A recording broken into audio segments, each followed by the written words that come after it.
The Monetary Authority of Singapore is mulling the idea of expanding its sustainable grant program beyond bonds.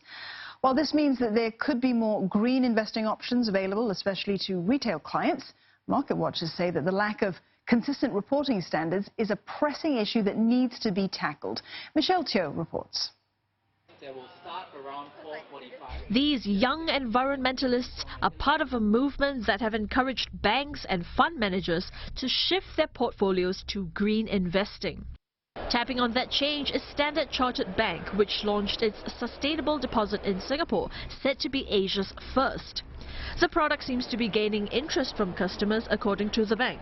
The majority of Singaporeans, and especially younger Singaporeans, are very interested in these products and these initiatives, and the link between investment and doing something good, doing something for sustainability. The rate may not be the most competitive in the market, but it's there to provide support for assets that are also being priced at a slightly lower interest rate to support ESG initiatives globally.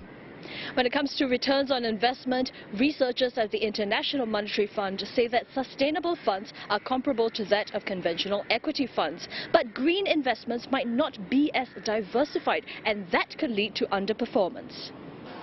Experts say that more work can be done for these green companies in getting them to come clean with their accounting disclosures, while individuals should also do their own due diligence on these products.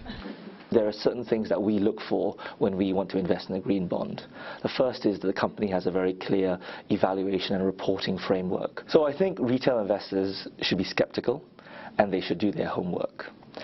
Because one of the key challenges of green bond investing is that there isn't any agreed measurement around what is a green bond or how the impact of a green bond is measured. So you need to make sure that what the company is saying they're doing, they're going to do. The region can build on the international initiatives. ASEAN, for example, has now its own green bond principles, so that's also a result of the global trend.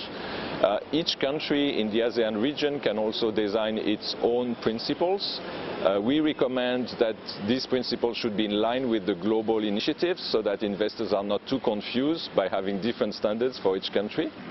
Under the ASEAN Green Bond Standards, 80 bonds from Singapore, Malaysia, Thailand and the Philippines have been identified for their eco-friendly efforts.